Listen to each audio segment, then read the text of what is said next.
Hello, boys and girls. This is Teacher Leo para mais uma aula de Geography. Bom dia, galerinha. Bom dia não, boa tarde, que a aula é liberada na parte da tarde. Então, good afternoon. E vamos lá para mais uma aula de Geography com Teacher Leo. Galerinha, a gente hoje vai dar continuidade no nosso conteúdo de população brasileira, tá certo?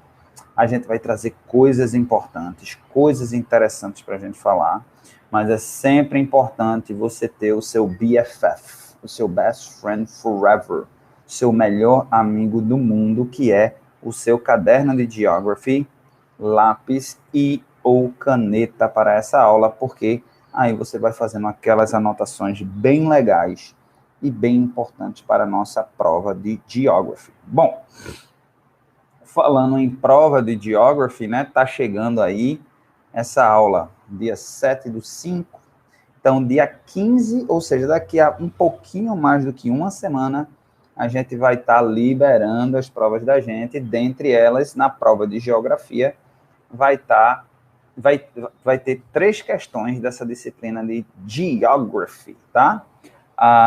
E como é que funciona? Vem 3 questões, essas 3 questões em inglês, tá certo? E vocês têm que responder essas questões, tá bom? Muito importante.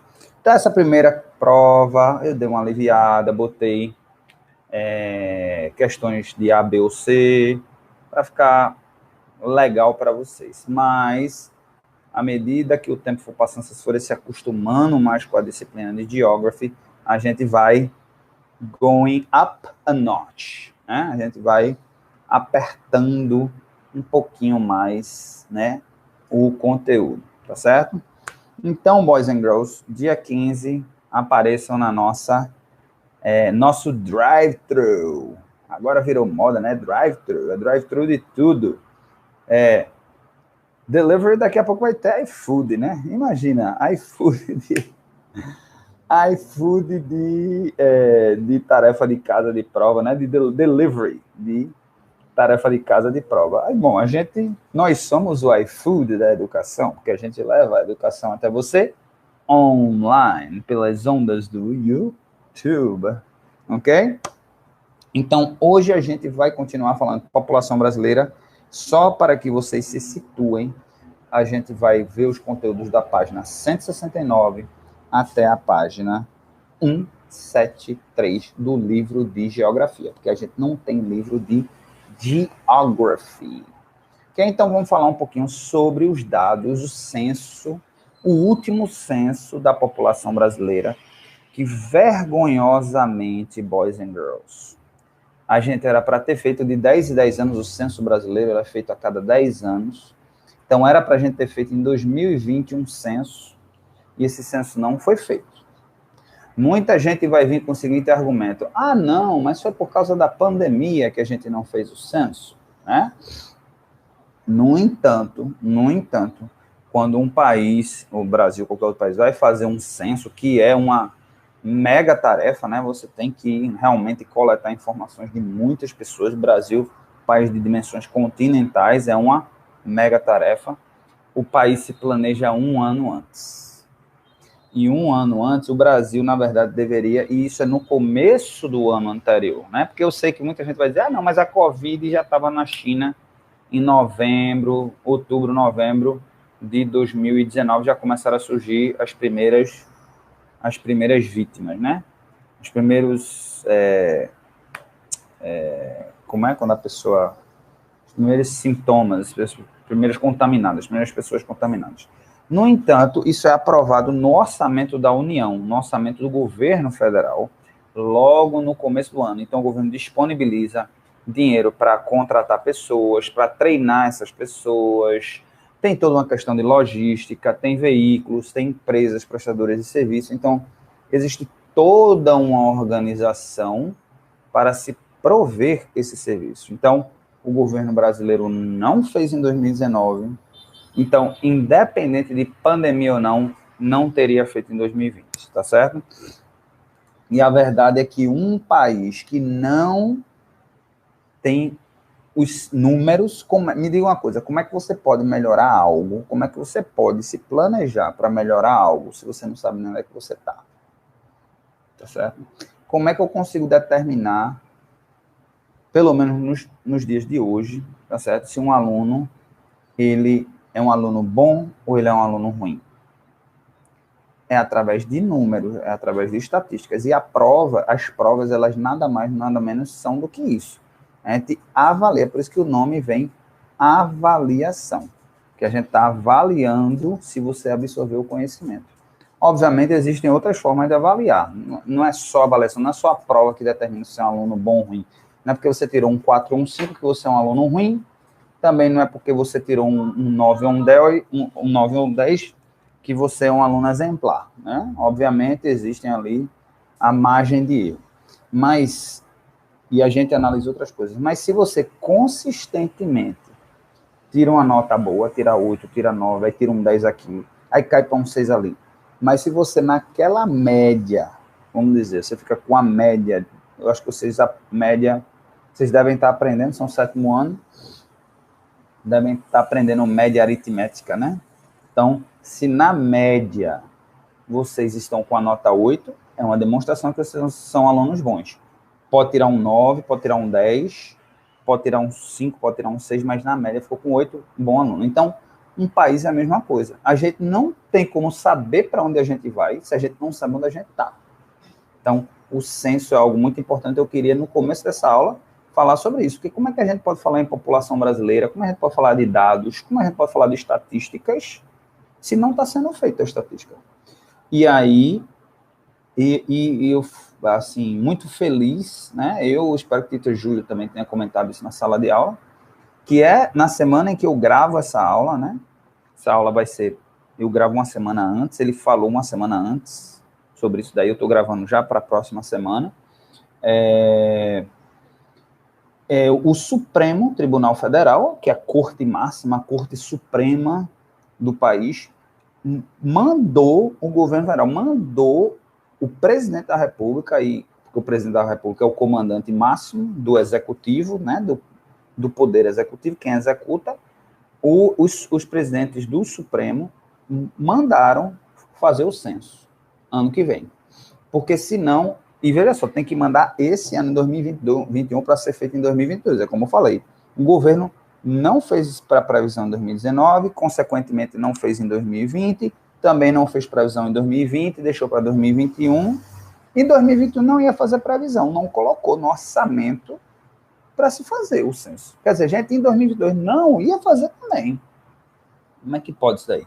Tem que ser feito, e aí o Congresso ordenou. Então, a gente vai trabalhar com números de 2010. Veja só, a gente está 11 anos depois, a gente está com um número defasado desse jeito. E veja só, de acordo com o último censo, a população do Brasil é de 190 milhões de pessoas. Tá certo? Então, que, obviamente, né, alguns estudiosos, economistas, né, estatísticos, eles vão fazendo um cálculo estipulado, né, eles fazem uma estipulação de que hoje existe em torno de 210, 213, 210 é um número redondo, eu já vi número de 213 milhões de habitantes no Brasil. Mas a gente não sabe com certeza porque não tem censo, não teve censo. Há 11 anos a gente não tem censo. Tá certo? Então, é importante. Veja só, se por acaso, né, a gente, vamos dizer, se a gente trabalhar, e o governo tem que trabalhar com números oficiais. Então, veja o problema que isso causa. Por exemplo, na hora de dar um benefício, na hora de fazer um cálculo, por exemplo, para uma determinada cidade, para uma determinada região, vamos construir um hospital, né? Isso daí, o governo precisa trabalhar com números oficiais. Então, aquela cidade mostra que tem 500 mil habitantes. Só que, na verdade, tem 600 mil habitantes. Aí você projeta um hospital para 500 mil habitantes, quando, na verdade, tem 600. O que é que vai causar? Caos. Super, como é que se diz? Sobrecarga no sistema de saúde. Quando a escola prevê que vai abrir uma prefeitura vai abrir uma escola num bairro, vai ter que trabalhar com o censo de 2010. previa-se que tinha, vamos dizer, 1.000 crianças naquela comunidade. Na verdade, tem 1.200 crianças. Aí o que é que acontece? Quando abre projetando para 1.000 crianças, tem 200 crianças a mais. O que é que vai acontecer? Superpopulação nas salas de aula. Falta de funcionário, falta de professor, falta de mais banheiros, falta de mais salas. E aí vamos apertando. Aí é que vem o velho, como é que se diz? Como é que chama? É quando você constrói um negócio em cima. O puxadinho. É o velho puxadinho brasileiro, né? De dizer assim, não, vamos ajeitar o ajeitadinho brasileiro. Vamos dar aquela ajeitada. E aí é nesse ajeitadinho que a coisa não sai bem feita. É na questão da educação, é na questão da saúde, é na questão da segurança nacional, né? Como é que o governo se baseia em quantos policiais tem que ter? Baseado na quantidade de população. Só que para efeitos de números oficiais, o Brasil só tem 190 milhões de habitantes. E aí? 20 milhões estão do lado de fora.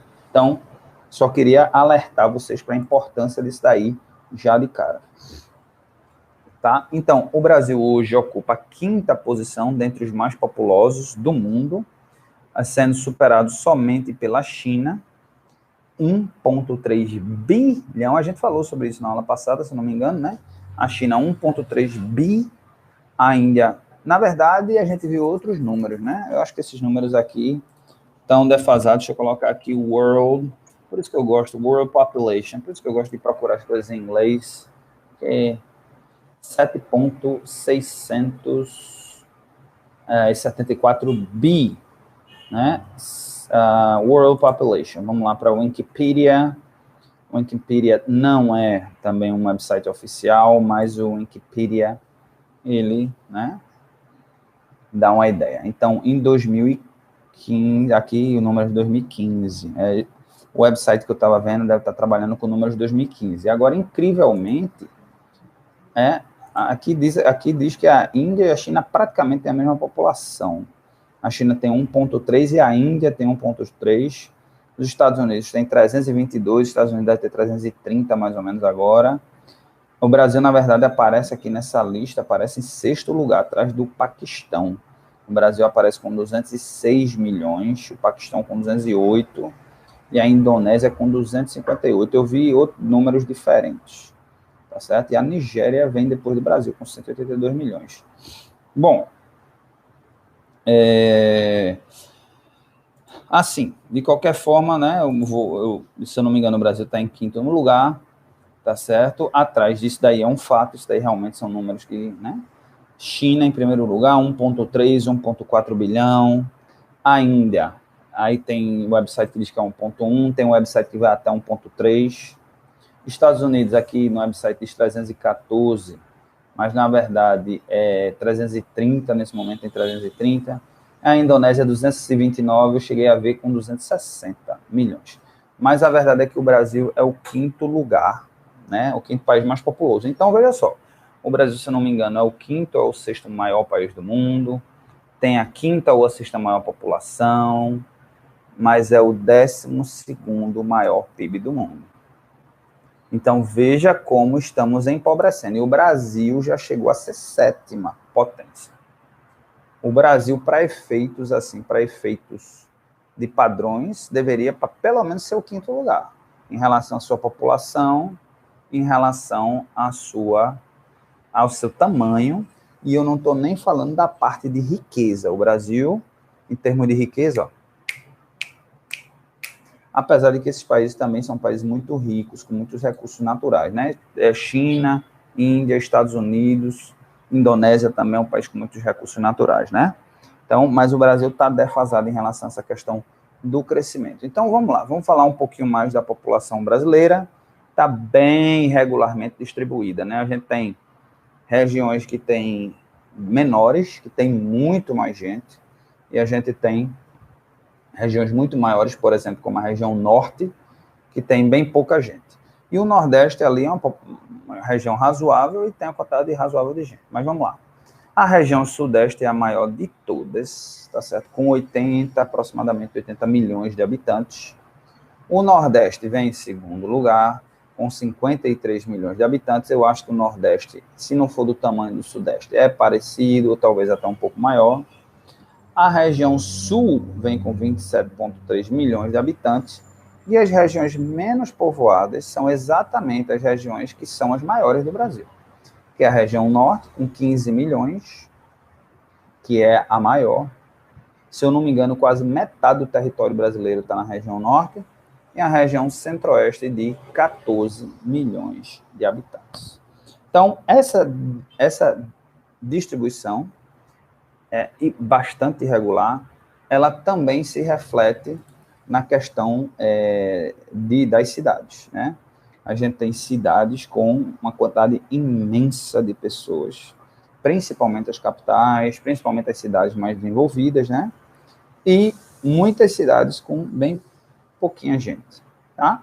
Isso se dá por várias razões, obviamente, isso daí por uma questão econômica, né? Puramente econômica, eu diria, né? Porque as pessoas vão atrás de melhores oportunidades, as pessoas vão atrás de emprego, as pessoas vão atrás de serviços de melhor qualidade, tanto serviço público quanto serviço privado, né? As pessoas vão atrás também da questão, hoje em dia, da questão educacional, de melhorarem educacionalmente, porque quanto mais, né, não existe investimento melhor do que a educação, não existe investimento que dê um retorno melhor do que a educação.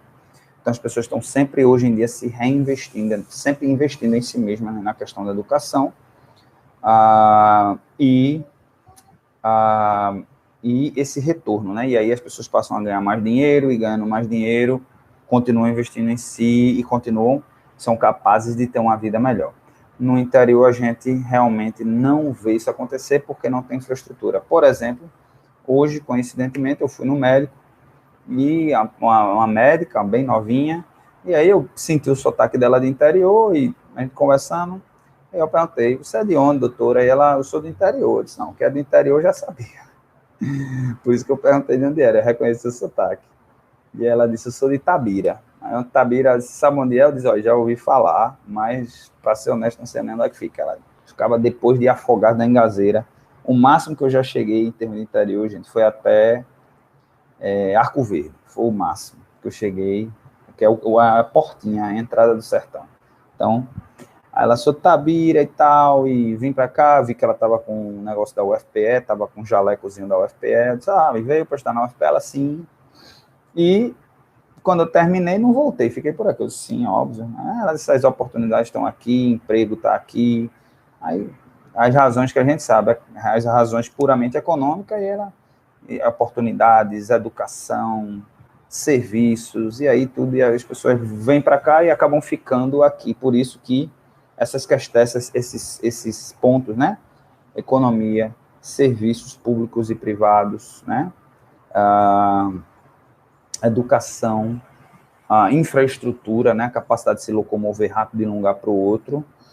E tem mais uma que eu devo ter mencionado. Mas, bom, ok? Então, vamos lá. Vamos seguir em frente. A gente falou da região norte, nordeste, sudeste. Tem muita informação aqui, mas a gente não vai focar nisso daqui, não. Ok? Então, é mais ou menos por aí. Não tem muito o que falar. A gente falou na aula passada, né?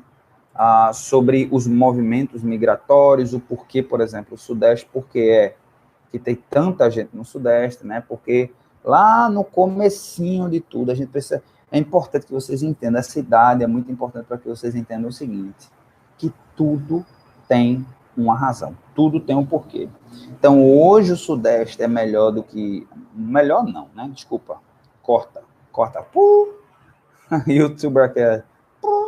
né? Melhor não. Mais, digamos, desenvolvido do que a gente, do ponto de vista econômico. Por que razão? Porque lá no comecinho, na política do café com leite, se vocês não sabem dessa política, pergunta a teacher Rogério, de História, para dar uma explicada, se ele não tiver nesse assunto, que explique rapidinho, tá certo? A política do café com leite, em que São Paulo e Minas Gerais dominavam. Um termo, o presidente era de São Paulo, outro termo era de Minas Gerais, né? Então, São Paulo é grande produtor de café, Minas Gerais grande produtor de leite. Então, por isso se chamava política do café com leite. Durante o começo do presidencialismo até os anos 30, quando entra Getúlio Vargas, que é de lá, e que aí acaba com essa política, né? Mas as coisas continuam ainda acontecendo para lá, porque ele é de lá. Né? A gente, na verdade, a primeira vez na história que a gente tem um presidente, a gente vem ter um presidente nordestino é Lula. É Lula. Pode ser que alguém diga, não, é Fernando Collor. Não, Fernando Collor é carioca. Fernando Collor é de Alagoas, mas Fernando Collor, ele é as empresas da família dele, né? Tudo, ele lotados em Alagoas, mas a família dele é do Rio.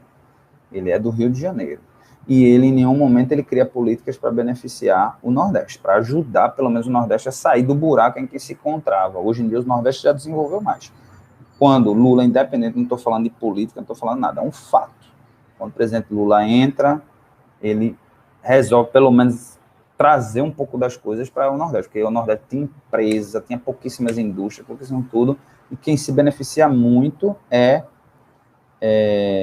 o Pernambuco, tá certo? Na verdade, vou refazer minha fala aqui. Na verdade, no governo Fernando Henrique, a Bahia se beneficiou muito porque tinha um senador muito poderoso, que era Antônio Carlos Magalhães, que é o avô do... Eu acho que ele é atual, ele ainda é o prefeito de Salvador. Eu não tenho certeza se ele é prefeito ou se ele é deputado, mas eu acho que ele ainda é prefeito, o atual prefeito de Salvador, que eu esqueci o nome dele agora. E ele era muito poderoso lá nos anos 90, né? Ele era um senador, mas comandava o Senado assim, então muita coisa ele trouxe para a Bahia. A Bahia desenvolveu muito, né? Muito mesmo. A Bahia despontou assim, nos anos 90, começando nos anos 2000, a Bahia despontou assim a um ponto muito à frente dos outros estados, e aí com Lula veio uma ajuda forte em termos de trazer indústrias, trazer coisas aqui para Pernambuco, e aí também ajudou o Ceará, ajudou o Rio Grande do Norte, o Nordeste de uma forma mais igual se desenvolveu. Então hoje está meio equiparado, tá certo?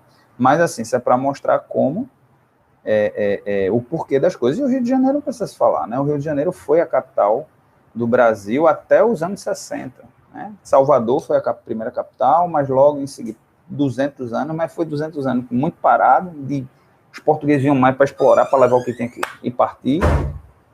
Quando eles vêm para ficar aqui mesmo, aí transferem para o Rio de Janeiro. Então, Rio, São Paulo e Minas Gerais, 3 países se beneficiaram. Tanto é que você tem o estado do Espírito Santo na região sudeste, ali pertinho, mas não é um estado tão rico, tá? Então, essas são as razões. A região sul foi uma região que foi muito beneficiada também pelo fato de ter recebido muitos imigrantes, e aí fez uma política de distribuição de terra, né?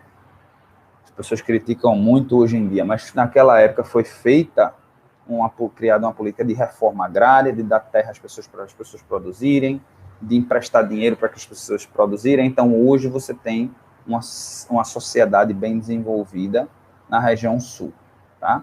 Infelizmente, se isso tivesse acontecido com os negros, na época que eles foram libertados, né, fosse dado um pedaço de terra, o Brasil é um país tão rico, tão grande, pessoal, esse estado aqui, a gente vai distribuir para a comunidade escrava. Eu tenho certeza, né, a gente vai emprestar um dinheiro para vocês iniciarem uma cultura aí.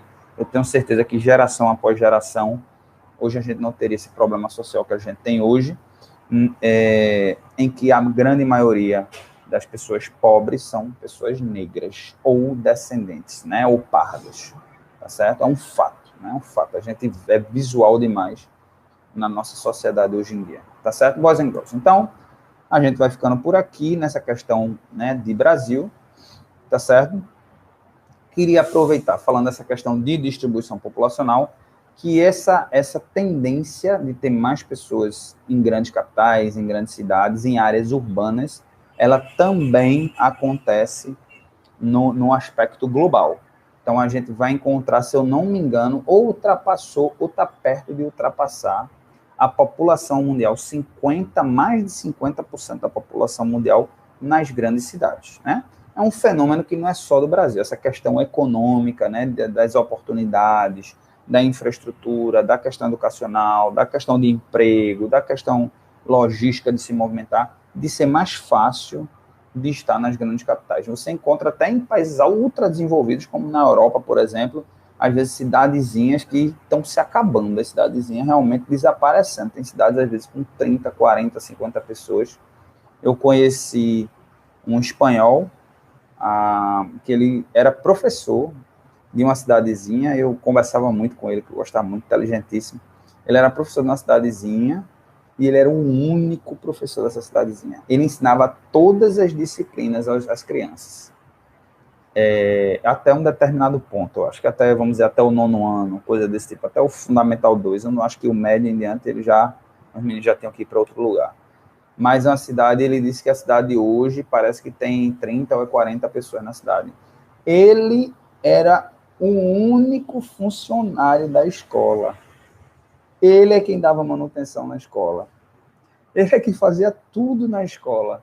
A escola existia por causa dele. Quando ele se aposentou, acabou-se a escola. Então, ele tinha uma casinha, tinha uma areazinha, criava os bodes, parece que eu estou no Nordeste, as ovelhas dele, tinha a criação de ovelha, tinha a plantaçãozinha dele, tinha as coisas dele, e ele tinha a escola. E ele cuidava da escola sozinho. Por quê? Porque tem 30, 40 pessoas hoje, na época dele tinha mais, ele dizia que tinha 200, 300 pessoas, mas se você botar aí 20% de criança, né? Não, acho que nem isso, 20%, 300 pessoas dá 60 crianças, né? Eu não sei, o equivalente é uma sala de aula, ele devia ter 30 crianças, 40 crianças, coisa desse tipo. Então, ele era o professor de todas as crianças, uma coisa incrível, né, da gente imaginar, mas isso é na Espanha. Ele é, inclusive, da área lá onde fica Barcelona, né, lá esqueci o nome agora, que se fala castelhano, região ali de Barcelona, esqueci, deixa eu botar aqui, a gente é professor de Geography, mas a gente esquece também, vamos lá, Spain, vamos lá, tem uma areazinha da Espanha lá que é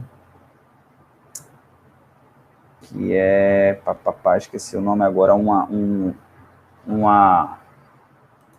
como é que chama? Uma província da Espanha.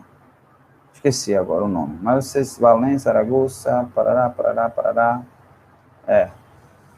Que eles até querem se separar. Na verdade, eles até querem se separar e tem muito problema por conta disso, tá? Mas, bom, era mais ou menos isso que eu queria falar. E é isso aí, boys and girls, tá certo? Então, não se reserva a questão, eu tenho aqui a questão mapas para mostrar, mas infelizmente nesse formato aqui de live não está dando para mostrar. Se Deus quiser, dentro em breve eu estou consertando aqui meu computador para a gente poder mostrar isso daí. Ok, boys and girls? Então, vamos falar um pouquinho aqui de homework. O que é que a gente tem para passar de homework para vocês, tá certo? O homework dessa semana é exatamente uma pesquisa, tá certo? Sobre o estudo populacional de algum país.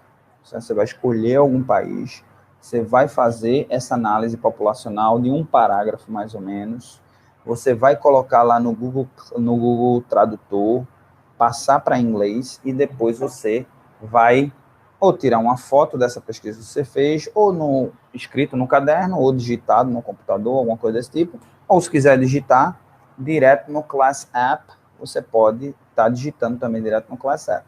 E aí você posta lá no Class App para eu dar um feedback, tá certo? E você tanto pode postar lá naquela mensagem que eu mando, de lembrança das aulas, ou você também pode mandar para mim no privado. No privado fica privado, só eu tenho acesso. Lembre-se que lá naquela ali, todo mundo pode dar uma olhadinha, tá certo?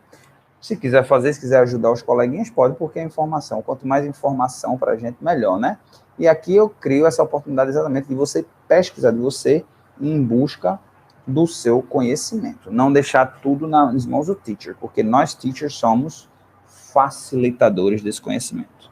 O conhecimento está aí para tudo e para todos. A gente está aqui só para facilitar. Ok, boys and girls, então a gente vai ficando por aqui. quero ver todos lá no dia do drive-thru da gente. A gente tem ainda mais uma aula a ser gravada antes do dia do drive-thru, mas, de qualquer forma, quem por acaso não assistir, a aula tá aí, tá o convite feito. Quero ver todo mundo participando do drive-thru, tá bom? See you later, alligators!